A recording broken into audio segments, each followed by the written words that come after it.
And welcome back to another edition of the Best Three podcast. I am here with Torrey Hawkins once again. TH, how we doing?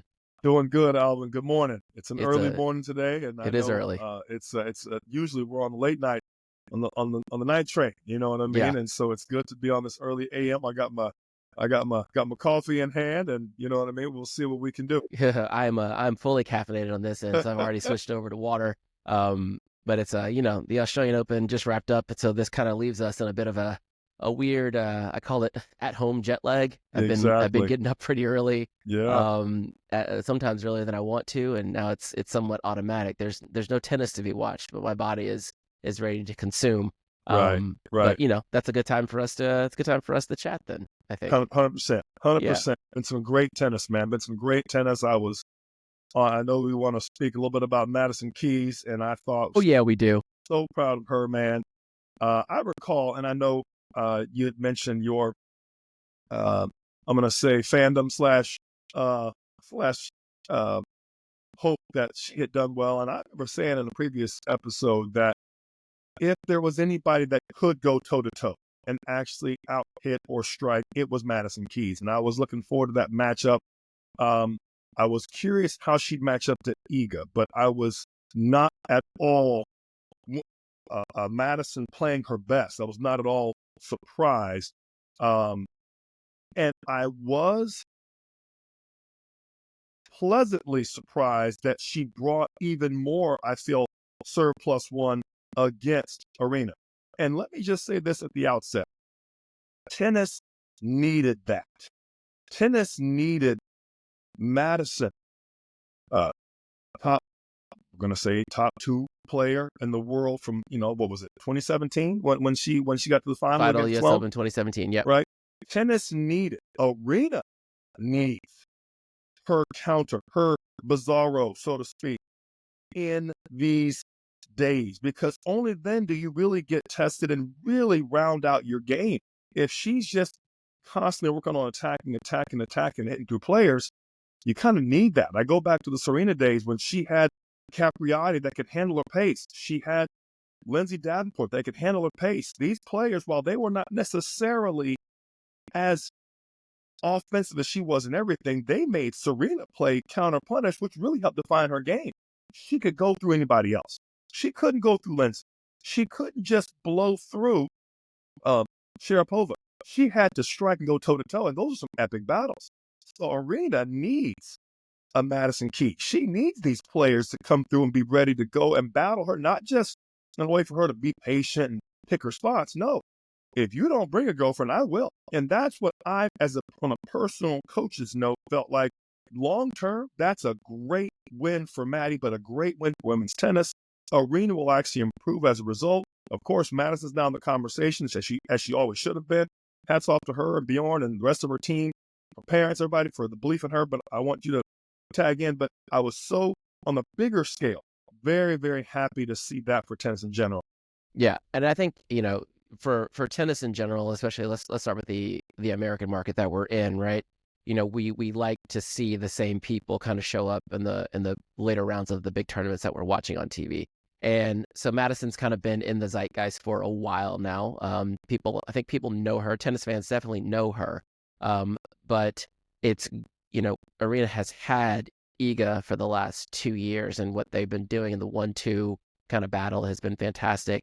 It's good for the greater sport to have, not only Arena and Iga with very contrasting game styles, you would say, right. But now you have like this, kind of Thor meets Hulk, like a different version of big tennis. And I mean, my it's less a fandom I have of Madison. It's more of a kinship. I feel like she's my long lost little sister that I never had for no reason whatsoever. But I feel like when I say that, it's echoed within the tennis community, right? You saw the outpouring of support and congratulations that seemed to come from a very earnest place from players, coaches, commentators, like people at the 100%. USTA. Like Madison's just that kind of person that makes people want to pull for her.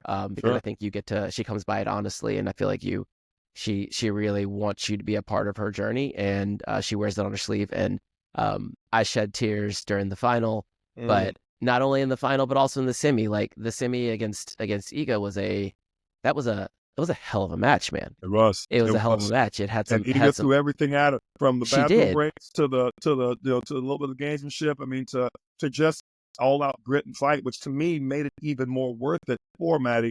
I'm going to say one more thing, which I think we as Americans tend to do more than anything else, which I don't like. We write people off too soon, Alvin. And I feel like, let's face it, a lot of us had written off Madison Keys. A lot of us had written off, her and her level. We kind of, we push things off. And I'm not here to speak to the likes of your Emma Raducanos, who's been through, multiple coaching changes and had kind of a Cinderella story at the Open some years back. I don't know if she'll ever make it back to a final, to be very honest with you, just in terms of where the game's going and how, I'm going to say how perfect that situation was for her that year. I'm talking about a legit player, lost in a final against another very good American player. And in our drive-through, here today, gone tomorrow kind of mentality, I feel like, it was almost more of we kind of moved on, past Madison. And I feel like the girl's still playing. She's not even 30 years old yet. You know what I mean? has been in the top 25. Like she's been around. Right. She's not gone anywhere. And resurgent as she was, I was like, you know what? Madison have a good tournament. I mean, she's not playing bad tennis. And I just feel like, while I'm thinking about it, I think Sloane still has one more tournament up her sleeve at the very least. If she recommits back to her fitness and gets back with some of the teams that have had her playing her best tennis, she clearly can strike with the best of them. And to that end, I won't go outside of the American players, but clearly I got to make a head nod to Naomi Osaka. But there's so many of these players that if they brought their A game back, could easily be back inside the top 5. And I say that for Madison in particular because she's just showed it. But I say it more from a standpoint of Americans. I feel like we've got to just give these players the space they need to kind of get their head around. She made a quote that she finally was okay with not winning one. Right. Yeah. And that allowed her to win one. It was like this whole burden. And we don't realize, the huge millstone that's around these players' necks about making this and being considered one of the greats, got to win one. And how that just man, it brings you down. You can't swim with a millstone around your neck, right? So I feel like to some degree, without getting off topic, I think Coco's still she's trying too hard to win another one, right? To kind of to support who she is, instead of saying, you know what, I'm just going to keep working on my tennis and the next one will come. I was so happy to win one. It was great. But to be honest with you, I got a lot to work on. Let me just keep working on my game. The results take care of themselves. And that mentality, I feel like, is really what has propelled, along with some few minor game changes and serve improvements, has really helped Madison. So hats off to her, man. Hats off to her team. Really proud of Bjorn taking full credit. A lot of it. I mean, they were shoveling at him. I mean, it's which I didn't like that part either. It was a bit much. It was a bit much. But I feel like I was very, very excited to see Madison just believe in herself and get through. And as I said, man, she looked good, bro. She looked good. Even the second that, when Arena won, Arena made some nice adjustments, but I'm telling you, she really did. I was really happy to see that side of Arena, and the fact that she hasn't played a player like that all tournament. You know what I mean? That could actually be what she is. And so to defend that, you could tell, Alvin, those first 3 or 4 service games, she was shell shocked. Like, well, where did this come from? You know what I mean? Yeah. I mean, it's she played against Clara Towson, I think maybe second or third round, who hits a pretty big ball. Obviously, nothing as big as, no one hits it bigger than Madison Keys does, right? But Clara does hit a really big ball. But if you go back to last year's U.S. Open semifinal, right, like where Arena was down, I guess Madison was up a set 6-0, maybe 4-1, something like that, 6-0, 3-1, something like that. So like Madison has put Arena on her heels before. Now the mental and kind of baggage of not getting through that match when she probably should have is one thing, but like as far as the tennis, what's happening on the court, like I think both players go into that final knowing exactly what was possible because they've seen it, 4 months ago, right? Arena was very well prepared for what could happen. But the best case scenario for Madison did happen. Like she didn't miss a ball for the first 30 minutes of that match. 100%, and had good margin, was coming forward. I mean, I'm just gonna say, Arena kept waiting for the storm to pass. Yeah, because And there's it always was a drop, right? It was Hurricane Harvey, and it camped for 5 days. I mean, it Yeah, was just, buddy, settle in. This ain't going yeah, over. and it You was know, a that match. So I guess we'll focus on the final here. That match was you know, tactically it had kind of everything, and I love the fact that both players were able to make adjustments. Like Madison came in with a very clear game plan, yeah. executed early, got control of the match. Arena showed her championship medal, stayed calm, made some adjustments, wasn't looking at the box a lot. She was like, I know what I need to do. I just need a chance to do it. And eventually this player will come down, right? The jet fuel will burn off after takeoff a little bit. Sure, And you sure. just got to be there and be ready. And she's an experienced champion. She knows that, right? So when the opportunity was presented itself in the back end of the first, beginning of the second, like Arena was right there for it. And I think like her making those adjustments using the drop shot, she served a lot better in the second set, right? Serve better than drop shot. I think the drop shot use for her is going to be a big tool going forward. She's got pretty good craft, got pretty good skill. I was really, really impressed with her use of that. I don't think Madison saw that coming. Nor do I think she's as swift. I mean, she's 6 feet tall to be able to run that kind of ball down. I think and how often are you going to drop shot Madison Keys? You don't get chances to you need time to set up a well-executed drop shot. The 6 times she had a chance, she had drop shots on all 6. I mean, it wasn't like 16, and it definitely wasn't 16. You know what I mean? So I thought that was a well-played shot, just showing some versatility and just changing it up, making that person move in a little bit more to cheat in on the drop and sneaking them on the next step. I think drop shot is one of those plays, you do it well, a la she did, and a la Alcaraz. It just keeps you on your toes, like, oh, gotta watch out for that ball. And when you cheat in a little bit, you become more vulnerable to the depth. And you stay back too far, right? You know the drop is coming. It's just one of those checks and balances especially in a high tempo battle between two players, two titans, so to speak, that hit the cover off the ball. So it was, again, good to see. It was good to see her change up, and it was so good to see Madison continue to hold serve. You mentioned not many people hit as big as, I don't think anyone hits it bigger than Madison as far as actual ball speed. Yeah. And I think that needs to be said, because when you're now talking about, you're not going to affect Madison's ball speed. What you could affect is how you parry and how you defend and absorb and redirect. But Arena's game is to hit through, right? That's her style. If anything, I feel has better punish behind her big ball.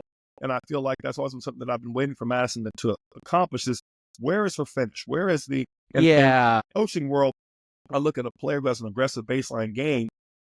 I know they got a big serve. I know they got a good +1. I know they got the ability to step up forehand. But if that ball comes back, are they comfortable around the net? Are they comfortable taking the second step up or the swing and volley? Are they comfortable finishing what they started? Because it's the dunk of a nice play or a nice alley-oop. It is I know how to set it up and I can finish. And then that alone puts its own pressure on you for points to come. It isn't just the shot. It's what it means. It's the momentum it delivers. Right. And I think that's kind of the, with all the praise that was heaped upon Coach Bjorn, that's not his job to be looking around the corner. And, Bjorn was a hell of a player in his own right. And I think that Great is probably enough for him to be able to see he's obviously seeing something clearly, and he knows his player. That's, obviously very important for a coach. But at age 29, you got to be thinking about, okay, how much runway do we have left? Right? Let's say she's healthy, another 3 years, maybe 4, maybe probably 3. Sure. But let's just talk about the next 6 months, right? What's next on the plate for development, because development never stops, right? And I think that's the part of her game that is addressable, right? You can't really do much about how well she moves to a doubles alley, right? She's a power player, but I think there is her mid-court game and her finishing game at the net do leave a lot to be desired, right? As big as she hits it, even in the middle of the serve in no man's land, that next ball, if it's not a high forehand, at the service box, that kind of transition ball is shaky, and I think players will adjust. So, like you said, like if she's hitting that big ball, if someone can check it with quick hands and redirect, like she's got to be there for that next ball. Got to be there for that next ball. It's every aggressive baseliner's Achilles heel. It just is. And when it comes back, it's tough. It doesn't often come back. It doesn't come back. And so that's part of the problem, right? You don't see it come back as often, and done well, you shouldn't see it come back. But doesn't mean that it won't.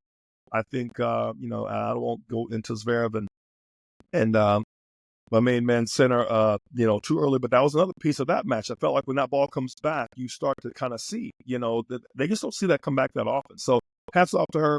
This is a weird thought. I would love to see Madison play a little bit more doubles. I don't care if it's with Coco. I don't care if it's with Sloane. I don't care if it's whoever she can. She has a bevy of players to pick from. JPEG, right? Somebody. Love to see her and Jessica Gould. That's my personal choice. That would be fun. Maybe Charleston. They're both playing. That'd be now, cool. And here's why I say it. Players are getting a little old. Players are getting up that level.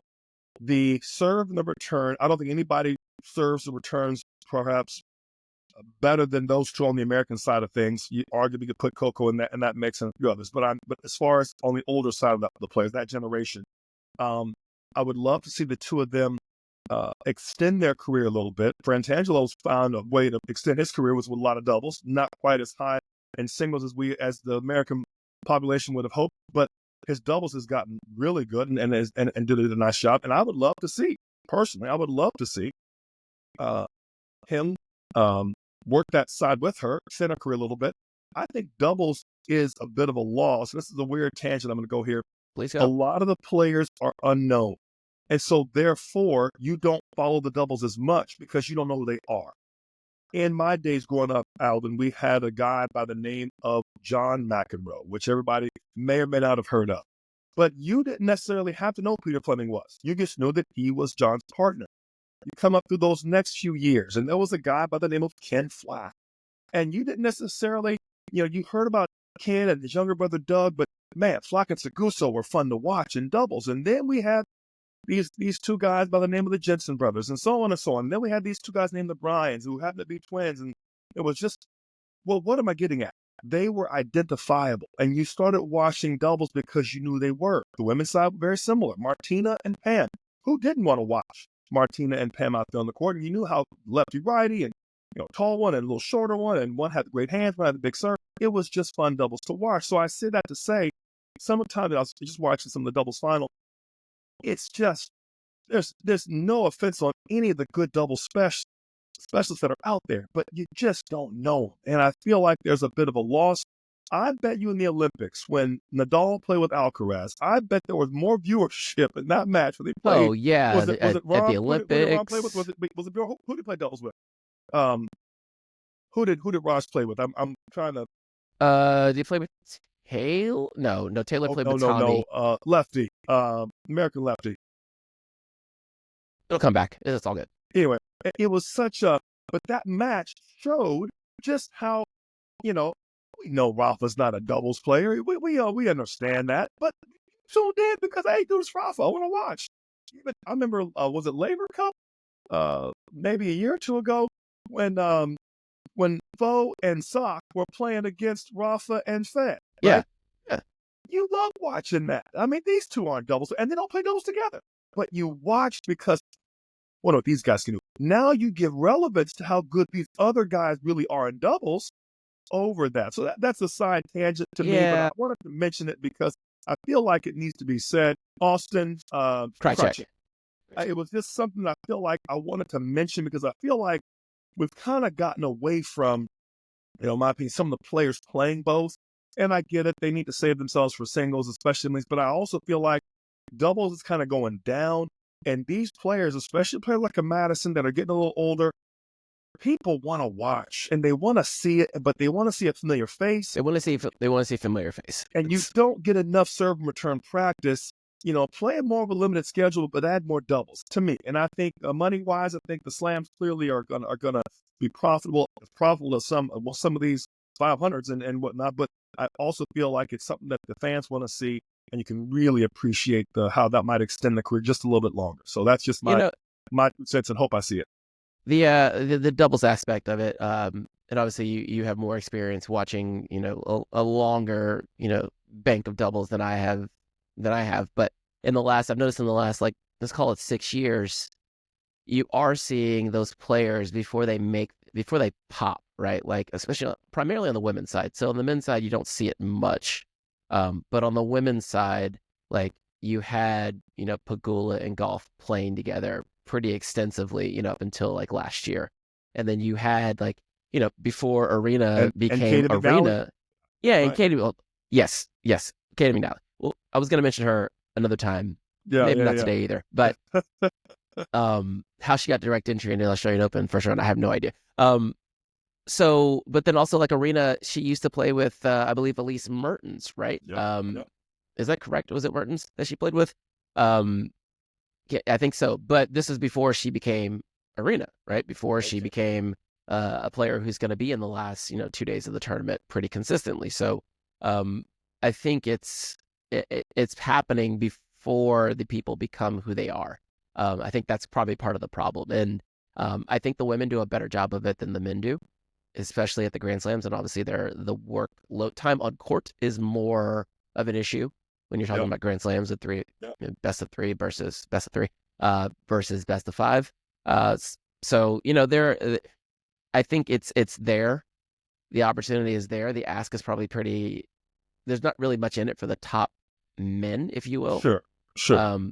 But I think everyone who's watched a tennis match or been to a tennis tournament knows how exciting doubles is. Oh my God. Especially, I think it's more exciting actually on the women's side because they do more stuff. You see how complete some of their games are. Yeah, you do more stuff. What I would say, and to that point, I think it helps them to that end. So again, it was a side tangent, but I feel like for the fanship and for the overall experience, and quite frankly for the game development, I think it just you don't get those same type of transition balls. You don't get the number of returns. You don't get that level of tempo. I mean, doubles is fast, man. I mean, as far as I'm concerned, one of my old partners and former roommates said, it might as well be a different sport. Just happen to be playing on the same court. Doubles is as different from singles as pickleball is from tennis. Like it's a whole different. I thought that was a great way of encapsulating it. It's such a different game.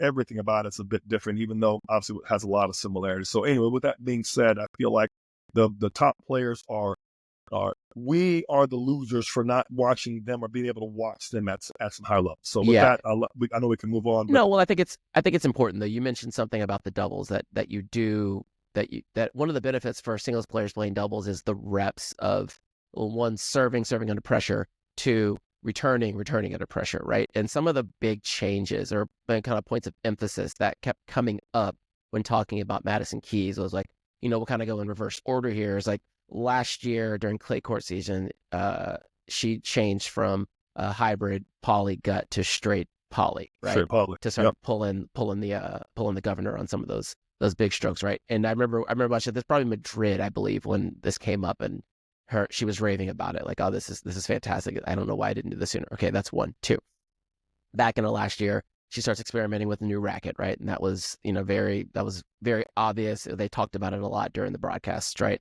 They never mentioned the racket manufacturer, so maybe they haven't worked out the T's and C's yet. In the pocket. Well, yeah, exactly. They haven't worked out the T's and C's of how much we're going to be talking about the Japanese brand.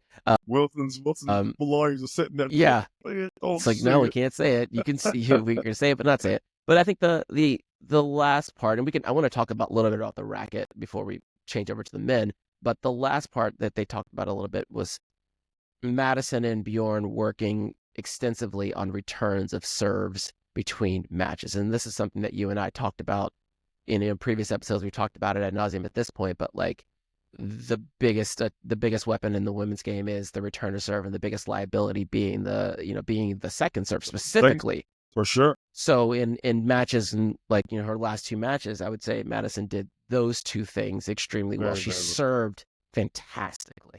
And what happened in the second set? Arena moved inside the court. Yeah. Put pressure on the second serve and literally trounced her on the second, to my point. And that was the big adjustment that Madison made in the third. Don't miss as many first serves. One. Which is number one, obviously, hello. But it was such a thing to me that it just showed you how lopsided the start can be and how much advantage the serve can be. You couldn't have served better than Madison Keys in that first set. I mean, she was serving big. I mean, corners, out wide, that little slider she has out wide, her flat out wideness. I mean, she hit every target you could hit in which those was a direct games. contrast to how she started the match against Iga, where neither one of them could hold serve for 6 games. Right. 100%. But shows you that, it's there. It's just the nerves, whatever. And, and especially against big hit, you kind of have that pressure that I have to serve big against you. Iga, don't get me wrong. Iga, especially the way she jumped on Emma with serves, I mean, that was a clinic in itself with the second serve. But I just feel like those two, for whatever reason, settled into it a little quicker. And it was good to see. It's the second serve, man. The return of serve in general and the second serve return in particular is dude, it is just a gorilla with a flashlight, man. I mean, it is no light at the end of the tunnel. It is a gorilla with a flashlight, and buddy, you're gonna get beat up every single time. Don't do it again. So to me, that match was a quintessential women's tennis show of display of this is how you win at the highest level, and really all top levels of women's games. You know what I mean? From junior college to even club players, the return will absolutely be a death knell if you allow it to be. Yep. And then the last thing I want to talk about they talked a lot about the racket switch, right? Yep. And so for those who aren't aware, Madison went from something like a Wilson Ultra, tighter string pattern, more of a control focused racket. I'm using air quotes here, focused racket. She had played years ago, which I always thought was a terrible racket for her, and I thought the Ultra was a good fit for her. Perhaps Ultra with some poly back in the day. But that Jannik she's got now, man, I know a lot of girls like that Jannik. I mean, the hats off to Jannik for making and they keep getting, ironically, more un-Janniks in their head size. It's getting a little more circular every iteration. It gets a little more circular every year. I swear to God, back in the Martina days, man, the thing looked like a darn looked like a rectangle with the handle on it. You know what I mean? It looked like a pickleball paddle, longer, but 100% right. And it could. I remember Krajicek had Richard Krajicek played. Like probably remember he had that red one. Yeah. It looked like a Jannik stole the design of a old school head tournament edge or something. One of them old school round. It was more round than it was square. I think we can all appreciate that. Yeah. And in fact, you didn't know it was a Jannik because you're like, but it's not square though. And so anyway, I say it to say, it seems like they've continued to kind of evolve a little bit. They still have that shape, but it is the one that Ben's playing with now, that blue one that a few of the players have had. I think your girl. Jessie uses one. Jesse's using one now. right. Madison, Ben, Francis, Tommy, like they're all. Jannik's is. Obviously Naomi, but a little different one though, because even the one that Wawrinka played with is kind of a. Oh, that's the old whitish, school. It's like a whitish one. It's like a white or matte gray looking one. All of them are a little different. I don't know Jannik's as well as I know the other sticks to know that I know the E-Zone and I think the one that they're playing with. But it was just, my point is they're starting to have not only a wider range of models, but they got a lot of different players playing with it. I say it to say anybody with a good backhand probably got, on the women's side, probably got to play with the Jannik's. And I always felt it more of a good ground strokers racket. Some of these players are now playing with it who aren't too bad around the net and have pretty good serve. So that to me was always the rub, was ground stroke racket, deep. If you have good groundies, you want the extra reach with Jannik's. The sweet spot moves up a little bit due to the design. And it plays more all court, needs to play more with the Wilson. That was the old thinking. And obviously if you're ahead, you're just a pure ball striker. You don't really need much help. You need a ball a racket's going to reward you when you hit in the right spot every time. Clearly Zverev is one of those classic, I hit the ball pretty clean every time. I don't need anything else from it. I just give it to me and make sure it's the same every time. So it's been neat to kind of see where he's at. And, again, I say it to say, I think it was a great change for her. She clearly, the results are kind of speaking for themselves. And I think that still says a lot for a lot of people. We should always kind of go back and revisit technology from time to time just to see. Yeah. Just to see. Is there something more it can give me that my current racket isn't? And I think, there's so many rackets coming out all the time now. It's just, it's almost like a planned obsolescence, right? They're trying to, absolutely. How about a new racket? And I think you might as well try it. It's probably, I've been I would say a Babolat guy since probably 2001, 2002, something like that, for my first year in college. And I've always felt good with a Babolat stick in my hand. And I remember back when I was working with you, when I was working for you, and I first got my hands on that Arrow racket, like that was like, oh man, where was this? Where have you been all my life? Now granted, I was in my late 20s or mid late 20s at that point, so I was a different, different body, a different player at that time. And that felt like that racket felt like it was like made for me. The Right. Well, you left it, 2000, you had spent. I mean, yeah, how, and how, how was it not? this is the old with the old Cortex, and it was like the 2010 version. Like that was good stick, good days. Um, and I kind of stuck with Babolat and specifically that Arrow line, uh, save for a few years when I was working at an academy that was a Wilson Academy. But I bring that up because I did once play with a Wilson and Pro Staff 98L, Mm-hmm. and I tried both the regular and the light version. The light version was perfectly balanced. It was the right racket. I had it weighted up at the throat just a little bit, but I felt like I could generate more spin with a light racket Oh, for sure. than I could with than a racket that was built with for spin, like Right. the Pure The Arrow. Pens were, yeah. Yeah, and so Yeah. I fast forward to now, and I've been playing with the newer version of the Pure Arrow for about past year and a half or so. And shout out to my boy Brad Wakely, a friend of ours, Yeah. friend of the pod. B-Way. B-Wakes. We'll have to have him on to wax poetic about Babolat and tell us why everyone should be playing with a Babolat racket. But I'm gonna say this: in the last 3 years or so, when I've taken the time to hit with new rackets, those Yonex rackets, they're making a good stick, man. They're 100%. making a good stick. It feels solid on contact. Like you feel connected to the ball, but yet you don't feel like you're lugging around the old The the old, heavy bat. They do it. They've got something in their magic where you're allowed to carry a lighter stick and it still feels like a player's racket. And I think that's and to been your point, it is very evenly balanced. And I think that's where they weren't always. You know what I mean? They weren't always that way. So yeah, no, shout out to them, and they've also done some nice things. It's happy to see it. Happy to see it. I still kind of go back and forth. I still like head rackets. I still like the Prestige, that speed. They have now a speed tour and the speed legend. I think because yeah. obviously due to Novak, and I'm telling you, that racket feels good, man.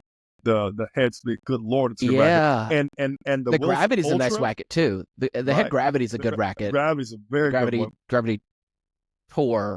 Tour, right? That's a Heavy heavy one. I the think heaviest Wilson one calls them is pros. I yeah, think yeah. Wilson calls them tours and whatever. I think Bab calls them. Are they tour? Are they? They went away from But the they heavy have moniker, teams. but they have They the have teams, team, right? Well, then yeah, the yeah. regular for the normal. I don't Yeah. think they make many tours anymore. Down Mm. lots. They I'm not stopped sure. making it with the Right. I think I So, got a but anyway, that broken grip whatever they here. are, I think the heavy ones, whatever they are, I think they're all good sticks. But hats off to all the racket companies to just continue to apply that trade and really make them all better.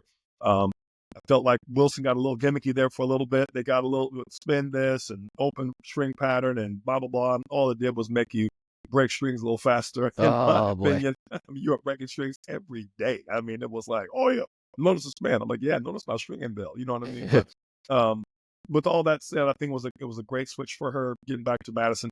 Obviously, great match, great tennis. As I said, I think tennis is better for it, and I'd love to move on to the men and speak a Yeah, little let's bit about my main man, Sasha Zverev, go and ahead and speak on it. We're gonna transition over. Not even gonna take a break. We're just gonna keep rolling. I think that was a bit of a clinic tournament from Mr. Jannik Sinner. yeah, He was pushed once by Holger. Everything else was pretty straightforward. It reminded me a lot of the U.S. Open, right? yeah, Jannik didn't drop a set in the U.S. Open. yeah. No, he dropped his opening set, sorry, against Mackenzie McDonald in the U.S. Open. But same thing here. He drops one set maybe two sets in the tournament. It's pretty it's starting to look pretty surgical outside of his Yeah. matches against Carlos and Novak to a certain extent, right? On I hard court, agree. anyways. I agree, and I would tell you that for some reason, and I'm going to put my asterisk on that comment and not go any further. For some reason, the brother's just playing some. You said surgical.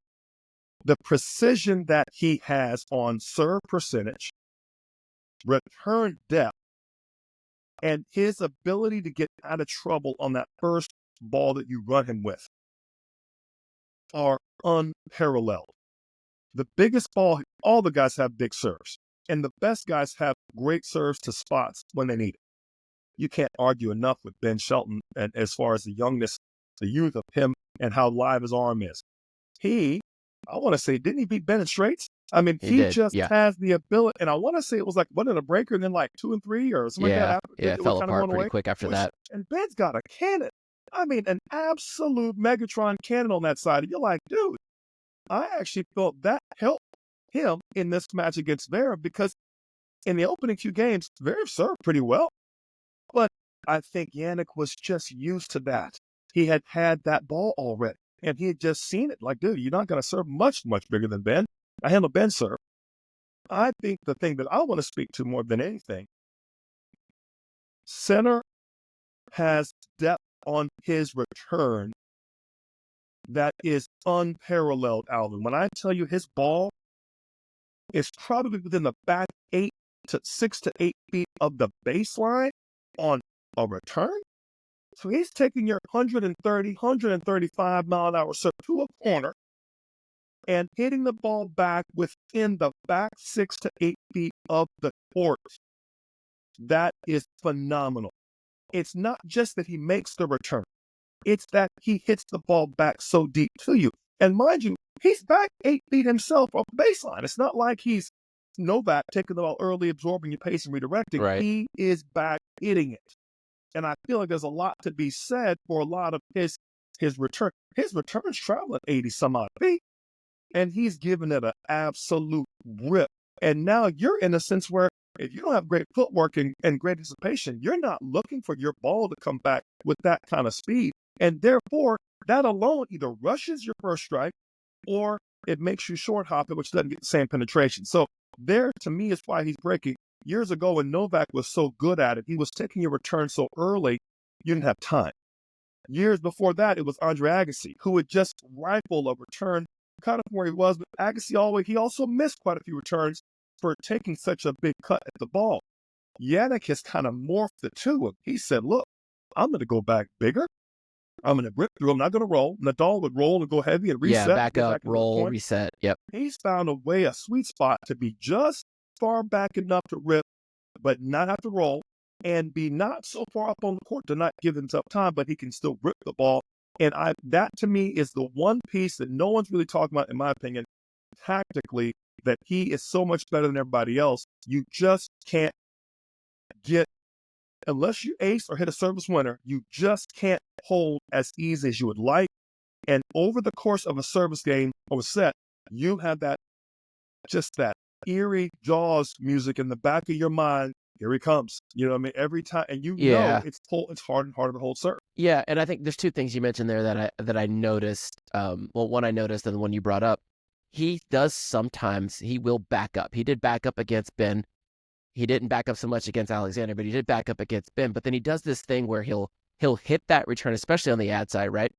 He'll take that return deep cross court, and then he comes right back up to the baseline, and he hits that first ball almost like it's as opposed to hitting a good first ball from the baseline and then like striking midcourt. He's just doing the same thing, but 6 feet back. So like he'll hit that return, and then when he comes up to that next ball, that what you would consider to be neutral ball, right on the baseline, he tags that thing like an offensive ball, almost like saw one that he hit almost as like a lift and land from the baseline. It's like, oh, we're building from here now. Okay, and fine. Closing the door on any building you as a server might right, have. and that kind of backs into my other point where Alexander kind of has no chance in this matchup. The anticipation part, like a lot of the guys, because the game is so fast on the men's side right now, aren't attuned to, in my opinion, hitting that first serve and then looking to strike on that first ball, because generally it's coming back pretty big, pretty quick. And there are opportunities, but sometimes they're not ready for them. I'll say some players, specifically Alexander, he's behind the baseline waiting on that first ball off of his own first serve that he's hitting 130 at a 70% clip. It's like, that's the big difference from him in the lip service he gave about like, I need to be more aggressive. I need to step up. And it's like, well, you need to do it like right there. There's an intention there, and that he's not he's not bringing of like from the serve, I am then going to take that next ball and I'm not going to back off this baseline. Yep. I will add, first of all, two great points you mentioned there. Specifically for Alexander, his whole approach to the game to me is a little more of a war of attrition. He wants to get in that backhand rally. He wants to hit 8 balls. He wants to kind of wrong foot you a few times. He doesn't mind hurting you on the move to his forehand, and he counters well on the backhand. He doesn't really want to take the backhand line as often. He doesn't want to be as aggressive. Yeah. The problem with that is, against Jannik, if you give him too many chances, he will be aggressive if you don't. And you don't like that matchup if he's being the aggressor, especially on your service game. I feel like his changes, like that he's made on serve, his serve looks great, by the way. So hats off to Misha and his dad and the camp for making some of those changes. I feel like he's only going to get better, as you mentioned at the outset, continue to develop. He's got that to develop. You could tell there were some points where he was going line on the backhand. He just wasn't as comfortable trying it that early. But should he continue, he'll get that ball. He's got a great backhand. It's just a matter of him making himself do it. I feel like the two pieces that he needs the most from a coaching perspective, addressing his court position better and just being willing to go for the inside out, inside in, or the backhand cross to the forehand, or the backhand cross, backhand on the rise, and then let's see what I got. Maybe backhand line, maybe go one more backhand roll cross and break your ankle coming on the volley. But he is not looking for that exchange. I call it combos a lot in tennis. You mentioned neutral ball. You and I are going neutral to neutral on a certain shot. I take my first ball big, be it big cross, be it big on the rise, be it inside out. The combo is really a 2-shot situation where you hit one to get one. And if I connect on the second, that makes a combo. If I don't, it's just a good shot, and I may have to neutral back. I may have to slice back, depending on how good your ball is on me. I can't necessarily forecast what I'm going to get back. There's a good chance I'll get one if I do it right. Right. But the combo is dependent more on the bow than the comb, if you get what I'm saying. Yeah. He hits a lot of combs with rarely a good bow behind it until he's ready. And I saw it in the center match. He likes to go back in the back. He did it a lot with Novak even in that first set. That was almost an hour and a half long. He just wants to stay cross. And I feel like that's a good thing in some ways and a bad thing in some ways, especially if lack of depth creeps in, which unfortunately it tends to do. So the combo for me, for Zverev, for his next chunk of this year, is can I get the ball in that back 9 feet more often, ideally the back 6 feet, and more importantly, can I look to strike a little sooner? I don't have to necessarily bring my margin any worse, just keep the depth and move in more. What Sinner did, and you mentioned this, he hit the return from 6 to 8 feet back, and his next ball is within 2 or 3 feet of the baseline on ball 2. So any window of you having to run him is now gone. And should you run him, he's on the move. He's not on the run. Big difference. On the run, 6 to 8 feet and 3 to 5 feet out wide of the alley. On the move, 2 to 3 feet baseline, maybe within the alleys on that next ball on the run. And on the move is comfortable, especially for Sinner. On the run, he can still handle that too occasionally. But when you have him on the move, you might be in worse shape than he is. Yeah, and I think the big thing is like, whether he, with that backhand, like ways to create more depth, right? And then what do you do off of that ball? Those are all kind of variations on the same thing, right? A good way to create more depth is to not make the shot so damn long, right? Why don't you come up a little bit, right? You got to be able to take that ball off the rise, and that will then give you some more depth on that backhand cross. And then number 2, it's like, okay, well, what happens after that? You can go inside in, you can build inside out from there. I know he doesn't like to, but you can go backhand line.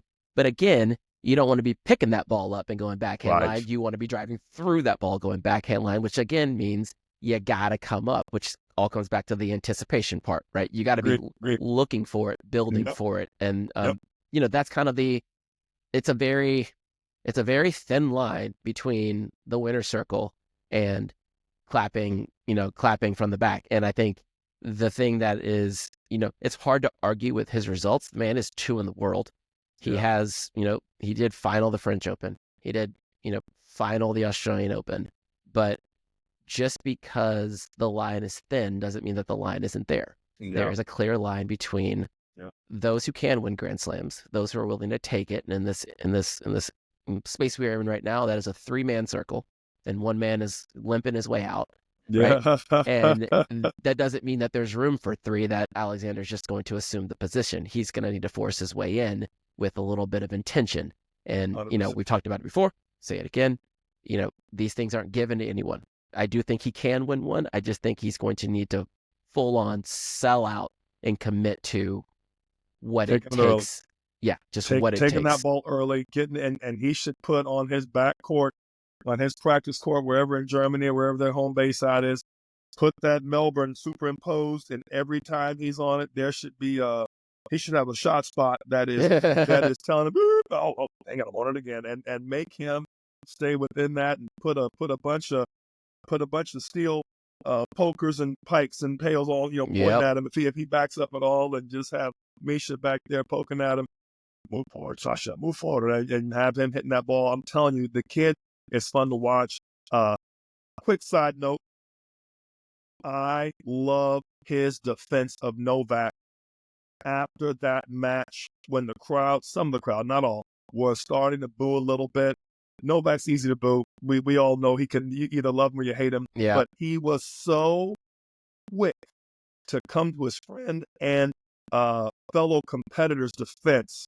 Sasha, to me, has never been in my opinion, one of the louder guys on tour. And for him to make that stand, as humble as he is, as kind of almost self-deferring as he is, I was so impressed. Everybody else came out in the press later, from McEnroe to Martina to whoever. How about how? Oh, yeah, it was bad. But he did it right then on the spot with the mic, courtside. I mean, in the moment, I was so impressed. I had so much. My stock, I always like Sasha, but at that moment, he went through the thermometer on in my opinion, and spoke to the crowd about, if anybody has given their life to this, it's Novak. This guy has won tournaments hurt. If he can't go, he can't go. Trust me. And I just felt like he put all of him aside and spoke to the crowd, and really, I thought that exchange with him and Courier was a great one. But more importantly, I felt like he really was a professional there, and in a nice way. He wasn't chiding them, but he was quick to point out, hey, you guys are a little bit out of place on that one. And I thought for another pro who's a rival, friendship or not, rival, to speak that way to the crowd when he just won, he's still disappointed we didn't get to go, right? And then I just felt like I wanted to mention that, because I thought that needed to be said, how awesome that was for him, for the sport. And some of these guys, you appreciate how good of people they are.